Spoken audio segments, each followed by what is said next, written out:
Bonjour mes chers élèves, j'espère que vous allez bien. Alors dans cette vidéo, on va tenter, bien sûr, de mettre l'accent sur d'entamer le premier chapitre de la deuxième partie. Ce chapitre s'intitule l'analyse du bilan. Alors permettez-moi tout d'abord de vous expliquer que ce chapitre-là, il appartient à la deuxième partie. Et cette deuxième partie, donc, il est intitulé l'analyse financière. D'accord? Donc, le premier et le deuxième chapitre, donc, ils s'inscrivent dans la deuxième et la dernière partie, à savoir l'analyse financière. Donc, le premier, c'est l'analyse du bilan, et le deuxième, c'est l'analyse de l'exploitation, ou bien l'analyse du CPC. Alors, les deux, ils s'inscrivent, ils relèvent de l'analyse financière. D'accord? Donc, la première des choses qu'il faut retenir, c'est que l'analyse du bilan et l'analyse de l'exploitation, ce sont des travaux, ce sont des opérations, des activités réalisées par des financiers et pas par des comptables. D'accord? Ce sont des travaux réalisés par un financier. D'accord? Et par votre conséquence, ce qu'il faut savoir, c'est que les financiers, donc ils vont analyser des documents qui sont comptables. D'accord? C'est-à-dire, ils vont analyser des documents qui sont établis par des comptables. D'accord? Donc, ce ne sont pas des travaux effectués par le comptable. Mais la matière première nécessaire pour la réalisation de ces travaux-là est d'origine comptable. Donc, c'est-à-dire que le comptable, son travail, c'est quoi? C'est établir le bilan et le CPC. Et le financier, son travail, il va porter sur ce bilan comptable et sur l'analyse du CPC, d'accord? Donc c'est comme si dans ce chapitre, dans cette partie-là, donc on va voir comment peut-on analyser le bilan et comment peut-on analyser le CPC, d'accord? Donc sans plus tarder, on va commencer par le premier chapitre. Le chapitre 1, dans notre deuxième partie, l'analyse du bilan. Alors, quels sont les différents points que nous allons aborder dans ce chapitre-là? D'accord? Donc, tout le chapitre-là, il s'articule autour de deux points. Donc, le premier point, c'est comment peut-on établir un bilan financier? Comment peut-on établir un bilan financier? C'est-à-dire, c'est d'apprendre à élaborer un bilan financier. D'accord? Le deuxième point, après avoir établi un bilan financier, donc on va procéder à un certain nombre de calculs. Alors, qu'est-ce qu'on va calculer? Donc, ces calculs, on va calculer et interpréter. Calcul et interprétation, ou bien et lecture de quoi? Premièrement, des soldes et deuxièmement, des ratios. Il y a deux soldes que je vais vous présenter et il y a 6 ratios que nous allons traiter dans le cadre de ce premier chapitre. Donc, c'est-à-dire que deux questions auxquelles on va essayer de répondre. Comment peut-on élaborer, comment peut-on dresser un bilan financier? Et comment peut-on calculer les soldes, d'accord, et les ratios à partir du bilan financier? D'accord? Donc voilà, je vais commencer par le premier point, c'est-à-dire l'élaboration, la démarche d'élaboration, les étapes d'élaboration du bilan financier. Donc, le premier, c'est le bilan financier. Le bilan financier. Alors, la première des choses qu'il faut retenir, c'est que puisque l'analyse du bilan est un travail, ou est un ensemble de travaux réalisés par le financier, ce financier il ne va pas analyser un bilan comptable. Parce que le bilan que vous avez étudié, d'accord, l'année dernière, c'était juste un bilan comptable, c'est-à-dire un bilan qui est réalisé par un comptable. Mais maintenant, dans le cadre de ce chapitre-là, on ne va pas analyser un bilan comptable, mais on va analyser un bilan financier. Donc ça, c'est d'une part. D'autre part, il faut savoir que le bilan financier, il est établi à partir du bilan comptable. C'est-à-dire que sans bilan comptable, on ne peut pas établir ni analyser un bilan financier. Donc, le bilan financier, il est établi à partir d'un bilan comptable. Hein. Il est établi à partir, sur la base, hein, d'un bilan comptable.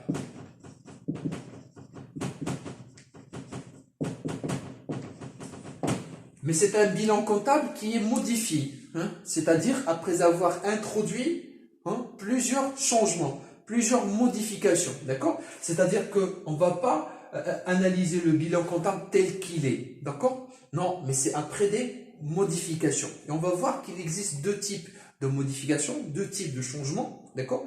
Il y a des changements qui ont trait à la forme, c'est la forme qui va changer, et il y a des changements qui ont trait, bien sûr, au fond.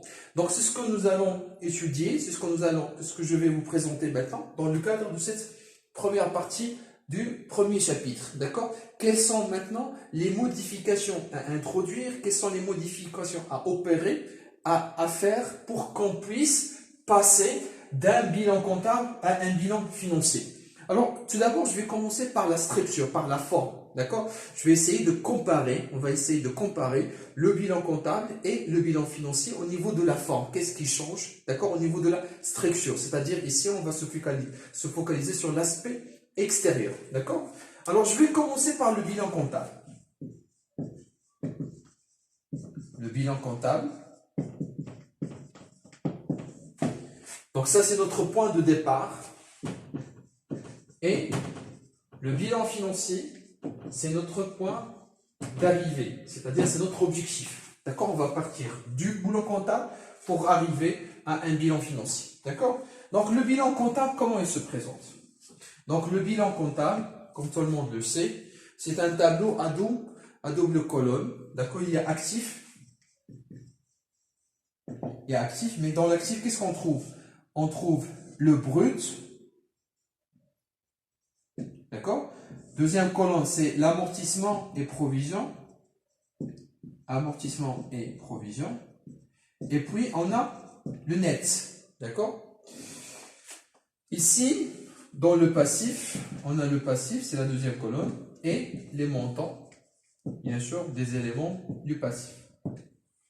D'accord? Alors, en ce qui concerne l'actif, le brut, il constitue la valeur d'entrée. Mais cette valeur d'entrée, donc, il peut faire l'objet d'une dépréciation. Hein? Il peut subir une dépréciation, une diminution. D'accord? Cette diminution, il peut être soit un amortissement, hein, s'il est continu et définitif dans le temps, et s'il est provisoire ou probable, donc il s'agit d'une provision. C'est-à-dire amortissement et provision, ce sont des baisses, hein, ce sont des dépréciations dont a fait l'objet un élément de l'actif. Donc, tout élément d'actif, donc il peut subir une dépréciation. Cette dépréciation ne peut être que de l'amortissement ou de la provision. D'accord? Donc, c'est-à-dire que c'est comme si, grâce à l'amortissement et la provision, on va pouvoir déterminer des valeurs qui sont actuelles, hein, des valeurs qui sont mises à jour, des valeurs qui reflètent la réalité. D'accord? Donc, et pour calculer la valeur actuelle, la valeur qui exprime la réalité, donc on fait le brut moins l'amortissement ou la provision, pas les deux en même temps, ça donne le net. D'accord? Donc ça c'est important. Donc le net, c'est le montant brut moins l'amortissement ou la provision. Si par exemple il s'agit d'un terrain, hein, tout le monde sait que le terrain, il ne s'agit pas d'un bien amortissable. Hein. Sa dépréciation, il est considéré comme étant une provision. Et par voie de conséquence, si on veut calculer la valeur nette du terrain, on a besoin de la valeur d'entrée, c'est-à-dire la valeur pour laquelle on a enregistré, on a comptabilisé, bien sûr, ça, le terrain dans les comptes de l'entreprise, dans la comptabilité de l'entreprise. Le brut moins la provision, ça donne le net.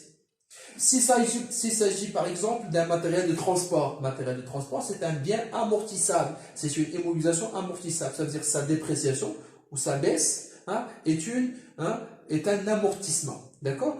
Et donc, Et du coup, lorsqu'on veut calculer le net du matériel de transport, on prend le brut moins l'amortissement. Donc, c'est-à-dire que le net, c'est toujours le brut moins l'amortissement ou la provision. D'accord? Très bien. Donc, ça d'une part. Donc, le net, c'est la valeur actuelle. Très bien. Alors, pour ce qui est maintenant des différentes parties du passif et de l'actif. Alors, pour le passif, on a ici le financement permanent. D'accord? Ici, on a l'actif immobilisé. Puis, on a la classe 3, c'est l'actif circulant hors trésorerie. Et la classe 4, c'est le passif circulant hors trésorerie. Donc, il reste maintenant la classe 5 qui est bien sûr répartie entre actif et passif. Donc, la classe 5, on a ici 5.1, c'est la trésorerie actif. Et 5.5, c'est la trésorerie passif. Donc, voilà les différentes parties qui constituent le bilan comptable. Alors maintenant, qu'est-ce qu'on met ici? Qu'est-ce qu'on met dans chacune de ces parties-là? Alors, pour ce qui est de financement permanent, le financement permanent, ici, on met le capital, hein, les dettes à long terme. Quand je dis une dette à long terme, c'est-à-dire une dette à moins d'1 an, d'accord? La date d'échéance, d'accord? Le délai de paiement, il dépasse 1 an. Une dette, hein, qui est payable dans un délai supérieur à 1 an. Donc, c'est ce qu'on appelle une dette à plus d'1 an. D'accord? Ça, c'est le deuxième élément. Troisième élément, c'est provision pour risques et charges durables. D'accord? Qu'est-ce qu'on met ici? C'est le capital. D'accord? Deuxièmement, les dettes à long terme, LT, et les provisions pour risques et charges durables. Voici les principaux éléments qui constituent le financement permanent. Ici, qu'est-ce qu'on trouve? On trouve les biens durables, hein, ainsi que les créances durables. Les biens durables et les créances durables. Les créances durables, c'est-à-dire les créances à plus d'1 an, c'est-à-dire des sommes d'argent, bien sûr, qui sont dues à l'entreprise, mais qui sont encaissables, bien sûr, dans un délai qui est supérieur à 1 an. D'accord? Très bien. On les appelle également les créances immobilisées. Je vais vous donner un exemple. Lorsque l'entreprise prête de l'argent, hein, par exemple, à un salarié, mais cette somme-là, donc, il est remboursable, par exemple, dans 2 ans. Donc, ça, c'est une créance durable. Par contre, les biens durables, c'est comme, par exemple, les créances, les biens durables, c'est comme les biens corporels, terrain, par exemple, matériel de transport. Les biens qui sont incorporels, comme le fonds commercial, comme les brevets, les marques, d'accord? Et les biens financiers, c'est comme les titres de participation, d'accord? Ou les dépôts et cautionnements qui sont versés. D'accord? Donc, d'une manière générale, ici, on met les biens qui sont durables, les biens qui vont être utilisés pendant plusieurs années, et les créances, d'accord, qui sont remboursables dans un délai, d'accord, des remboursables, bien sûr, dans un délai qui dépasse 1 an. En ce qui concerne maintenant l'actif circulant, on trouve ici les stocks, toutes sortes de stocks, stock de marchandises, stock de matières premières, stock de produits finis, etc. Ici, on trouve les créances. Attention, quand on parle des créances, ce sont des créances à court terme. Et ça, ce sont des créances à long terme. D'accord? Alors, les créances à court terme, il y en a deux. Il y a deux types. Il y a des créances qui sont matérialisées par effet de commerce. Et il y a des créances qui ne sont pas matérialisées par effet de commerce. Quelle est la différence entre les deux? Quand je dis effet de commerce tout d'abord, effet de commerce, c'est un document écrit par lequel on peut payer, hein, une dette, par exemple, à crédit. D'accord? Lorsqu'on achète, par exemple, lorsqu'on achète à crédit, lorsque le client achète à crédit, d'accord? Donc, il peut payer par effet de commerce. D'accord? Mais cet effet de commerce, il a une échéance, c'est-à-dire il n'est pas encaissable sur le champ immédiatement. Il est encaissable, bien sûr, à une échéance donnée, c'est-à-dire plus tard. Alors, lorsque on vend à quelqu'un, à un client, des marchandises ou des produits finis à crédit, cela donne naissance à une créance. Mais si on demande au client, bien sûr, de nous faire parvenir des effets de commerce, et quand je dis effets de commerce, donc il y a deux types d'effets de commerce. Il y a la lettre de change, d'accord? La lettre de change ou bien la traite. Et le deuxième, c'est le billet à ordre. La lettre de change et le billet à ordre. Donc, lorsque on vend en quelqu'un, d'accord, et on dispose, à crédit bien sûr, on dispose d'un effet de commerce, dans ce cas-là, on parle de ce qu'on appelle une créance qui est matérialisée, appuyée par un effet de commerce. D'accord? Et parfois, donc, on peut vendre à crédit sans demander, sans exiger un effet de commerce. Donc, les deux créances, qu'ils soient matérialisés ou pas, par un effet de commerce, ils sont enregistrés dans l'actif circulant. Alors, à cela, on peut ajouter les titres et valeurs de placement. Ici, dans les créances durables, dans les biens durables, on a les TP, d'accord? Les TP, les titres de participation. Ici, les TVP. Alors que trésorerie actif, ça enregistre les disponibilités de l'entreprise, c'est-à-dire l'argent disponible. Où est-ce qu'il est mis cet argent-là? Est-ce qu'il est mis, par exemple, dans un compte bancaire? C'est ce qu'on appelle la banque. Donc, c'est l'argent qu'on peut utiliser immédiatement. Ou bien, il est disponible dans les caisses de l'entreprise, c'est la caisse. Donc, c'est l'argent qui est disponible en espèces, etc. D'accord? Ça, c'est disponibilité. Ou bien, c'est de l'argent qui est mis, bien sûr, qui est déposé dans un compte postal. Dans ce cas-là, on parle des chèques postaux. L'essentiel, trésorerie active, représente les disponibilités de l'argent, c'est-à-dire la somme d'argent dont dispose l'entreprise, donc immédiatement, et qu'elle peut mobiliser, donc tout de suite. Alors, pour ce qui est maintenant de passif circulant hors trésorerie, ici, on met les dettes non financières à court terme. Quand je dis dette à court terme, c'est-à-dire une dette à moins d'un an. D'accord? C'est-à-dire une dette dont la date de paiement, donc il est inférieur à un an. D'accord? Le délai de paiement, il est inférieur à un an. Non financière, c'est-à-dire que il ne s'agit pas d'une dette, bien sûr, qui est issue, bien qui a vu le jour, qui a vu le jour suite à un emprunt. Il ne s'agit pas d'une dette issue d'un emprunt. On n'a pas emprunté d'argent. C'est pour ça que c'est une dette non financière. Qu'est-ce qu'on a fait? On a acheté soit un bien, soit un service à crédit. D'accord? Donc, lorsque on achète un bien ou un service à crédit, donc cela donne naissance à une dette non financière. Ce n'est pas de l'argent contre l'argent, mais c'est juste un bien ou un service contre l'argent. D'accord? Donc, c'est une dette non financière, donc qui n'est pas issue d'un emprunt, mais qui est issue, bien sûr, ou bien qui voit le jour suite à un achat d'un bien ou d'un service. Quand je dis, par exemple, dette envers fournisseur. Le fournisseur nous a vendu, par exemple, des marchandises de produits finis à crédit. Donc, c'est une dette non financière. Lorsque, par exemple, on a une dette envers la CNSS il nous rend un service. C'est une dette non financière. Par exemple, une dette envers les salariés. Les salariés, ce sont des prestataires de services. Ils travaillent. Donc, à la fin de chaque mois, ils méritent des salaires. Donc, salaire. Si, par exemple, à la fin du mois, l'entreprise n'a pas encore réglé les salaires, donc il a une dette envers les salariés. C'est une dette qui n'est pas financière. Par contre, lorsque l'entreprise emprunte de l'argent, et cet emprunt-là, il est remboursable à court terme, ça, c'est une dette financière à court terme. Et les dettes financières à court terme, ils sont enregistrés au niveau de la trésorerie passive. Donc, voilà la différence. Une dette financière, et sinon financière à court terme.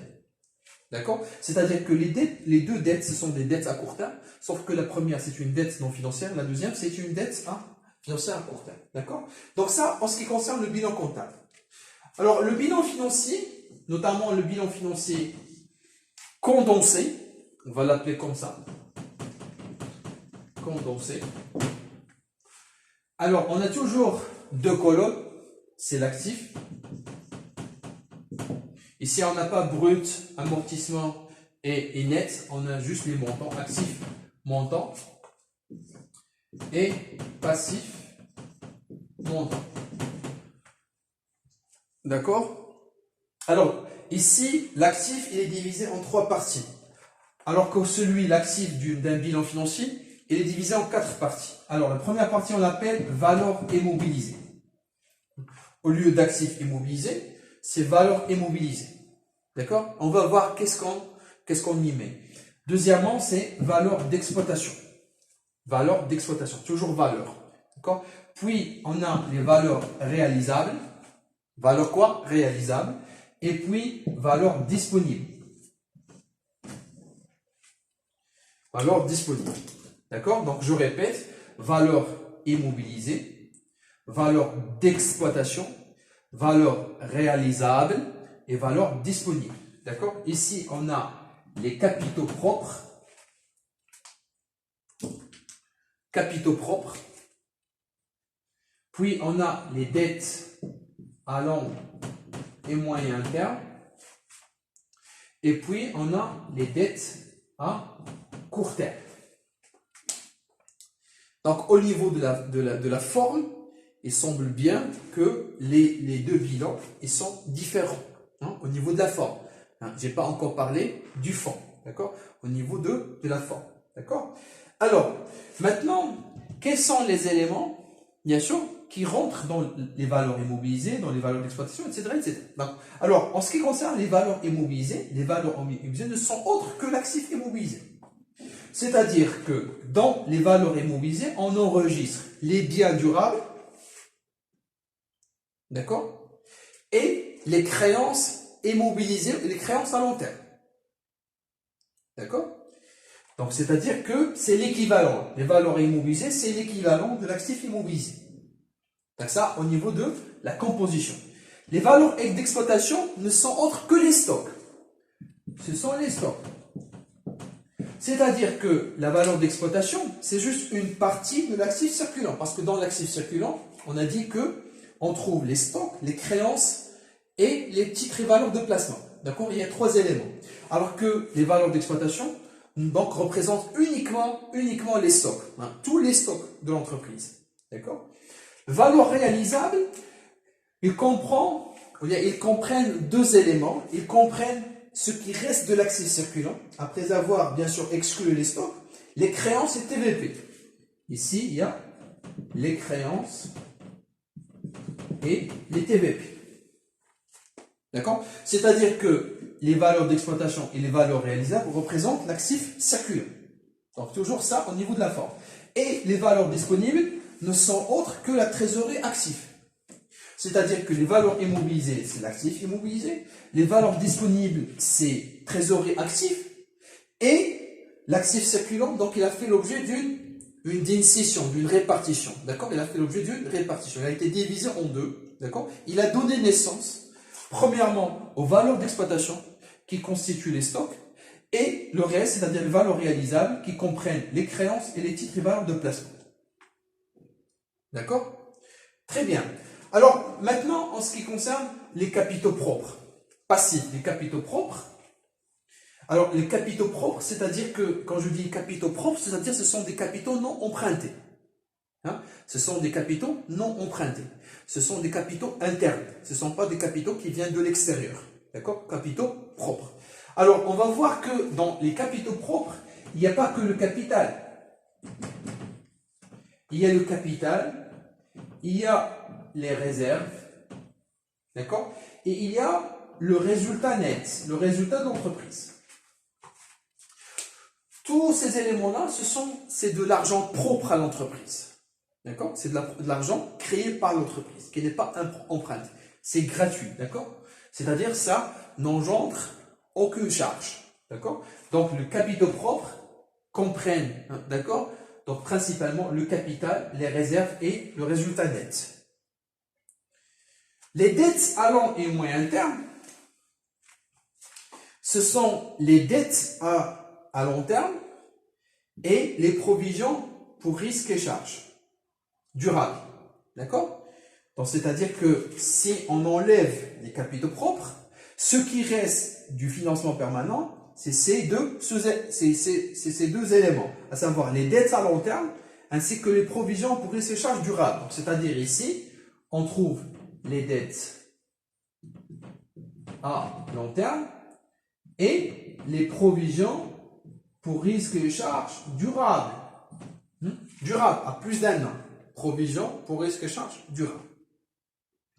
Alors, qu'est-ce qui reste maintenant au niveau du passif? Alors, il reste le passif circulant en trésorerie et la trésorerie passive. Alors, tout ce qui reste, ça représente les dettes à court terme. C'est-à-dire ici, c'est le passif circulant en trésorerie ainsi que la trésorerie passive. D'accord? C'est-à-dire que c'est le financement permanent qui a été partagé. D'accord? Et quand il a partagé, il a donné naissance à deux éléments, à savoir les capitaux propres, hein, qui comprennent le capital, les réserves et le résultat net. Et il a donné naissance également à un autre élément qui est les dettes à long et moyen terme, qui comprennent toutes les dettes à long terme ainsi que les provisions pour risques et charges durables. Je dis bien durables. Parce que quand on parle des provisions pour risques et charges durables, il y a également des provisions pour risques et charges non durables. On les appelle également momentanées. On aura l'occasion, bien sûr, de les traiter donc, à part entière. Donc, c'est-à-dire que les provisions pour risques et charges non durables, ils font partie maintenant, désormais, des dettes à court terme. Et les provisions pour risques et charges durables, ils font partie des dettes à long et moyen terme. D'accord? C'est-à-dire que les provisions pour risques et charges durables, donc, ils font partie de la classe 4. Maintenant, les passifs, tous les éléments du passif circulant et tous les éléments de la trésorerie passive, donc, ils vont être regroupés, ils vont être fusionnés. Hein? Et quand ils vont être fusionnés, donc, ils vont donner naissance, donc, ils vont créer les dettes à court terme. Donc, j'espère que vous avez bien compris la différence qui existe entre le bilan comptable, d'une part, et le bilan financier, d'autre part, au niveau de la forme, au niveau de la structure, au niveau des éléments qui composent, bien sûr, les différentes parties de l'actif et du passif, que ce soit pour le bilan comptable ou pour le bilan financier. Maintenant, donc, on va passer, bien sûr, aux différents changements de fond, hein, qui touchent le fond, pas, bien sûr, qui touchent la forme. Donc, qui touchent la forme, bien sûr, on les a déjà achevés. Maintenant, il est temps de mettre l'accent sur les modifications qui touchent le fond. C'est-à-dire, qu'est-ce qu'il faut faire pour pouvoir passer d'un bilan comptable, qu'est-ce qu'il faut faire en profondeur, d'accord, dans le fond, hein, pour pouvoir passer du bilan comptable à un bilan financier. D'accord? Alors, pour cela, pour libérer de l'espace, je vais essayer de effacer le tableau.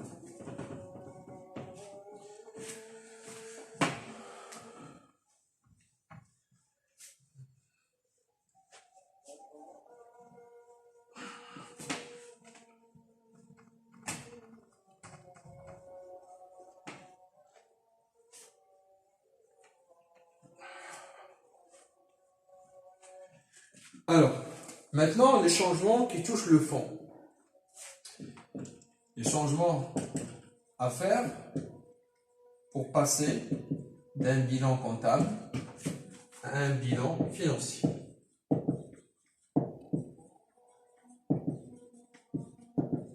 Alors, il existe deux catégories de changements. D'accord? Alors, les premiers changements, je les appelle plus et moins. C'est-à-dire que, au niveau de la première catégorie de changements, soit il y a des éléments du bilan comptable qu'il faut annuler, c'est l'annulation. Il faut annuler, c'est-à-dire certains éléments du bilan comptable doivent être annulés pour pouvoir passer d'un bilan comptable dans le bilan financier. Soit, pardon, l'annulation c'est moins, c'est-à-dire il faut les retrancher, c'est l'annulation, ça c'est l'annulation. Soit, il y a des éléments qui n'existent pas dans le bilan comptable et qui doivent être ajoutés au bilan comptable pour pouvoir passer au bilan financier. D'accord? C'est-à-dire des éléments, d'accord? Selon le bilan financier, il doit figurer sur le bilan comptable. Mais pour deux raisons comptables, bien sûr, on les a pas, on les trouve pas. D'accord? Donc ce sont, comme je le dis maintenant, ajouter des éléments qu'il faut ajouter, des éléments qui sont absents, hein, qui n'existent pas dans le bilan comptable et qu'on va ajouter pour pouvoir, bien sûr, aller vers un bilan financier. Donc ça, c'est la première catégorie des changements qui touchent le fond. Donc il est question ici soit d'ajouter un élément, un nouveau élément, soit d'annuler un élément qui existe déjà. Alors, c'est cette première catégorie de changements qui touche le fond, on va l'appeler les redressements.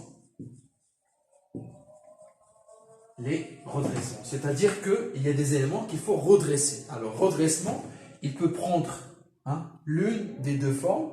Soit ce sont des éléments nouveaux qu'il faut ajouter dans le bilan, soit ce sont des éléments qui existent déjà et qu'il faut annuler, c'est-à-dire qu'il faut éliminer, qu'il faut faire sortir. D'accord? Qu'il faut faire sortir. Donc, c'est la première catégorie, on les appelle des redressements. Donc, il faut faire des redressements pour pouvoir passer de A. Alors, deuxième catégorie, ici, on va ni ajouter ni annuler, mais on va, certains éléments, ils vont changer d'emplacement. D'accord? Ils vont changer d'emplacement. Je vais vous donner un exemple. Un élément, par exemple, qui appartient, je ne sais pas moi, à l'actif immobilisé, et pour une raison et pour une autre, on va le replacer, par exemple, dans l'actif circulant. Ou bien un élément qui fait partie, qui faisait partie de l'actif circulant, et pour une raison et pour une autre, on va le remettre, par exemple, dans l'actif immobilisé. C'est-à-dire, ici, qu'est-ce qu'on fait? On modifie l'emplacement initial d'un élément, aussi bien au niveau de l'actif qu'au niveau de passif. C'est-à-dire que l'élément, donc il va continuer il va rester, d'accord? Il va continuer d'exister. Sauf que c'est son emplacement donc, qui va changer, d'accord? Chaque élément. Donc, cette catégorie de changement s'appelle les reclassements. Les reclassements. D'accord? Donc, pour résumer, pour récapituler, il faut dire que pour passer d'un bilan comptable à un bilan financier, il faut procéder à des changements, c'est-à-dire des changements qui touchent le fond, c'est-à-dire à des redressements et à des reclassements. C'est les redressements et les reclassements que nous allons faire, que nous allons opérer, d'accord, qui va nous permettre, bien sûr, de transiter du bilan comptable à un bilan financier. Reste maintenant à préciser quels sont ces redressements et quels sont ces reclassements. D'accord? Donc maintenant, je vais vous montrer quels sont les redressements à faire, quels sont les reclassements à faire pour pouvoir, bien sûr, élaborer un bilan financier.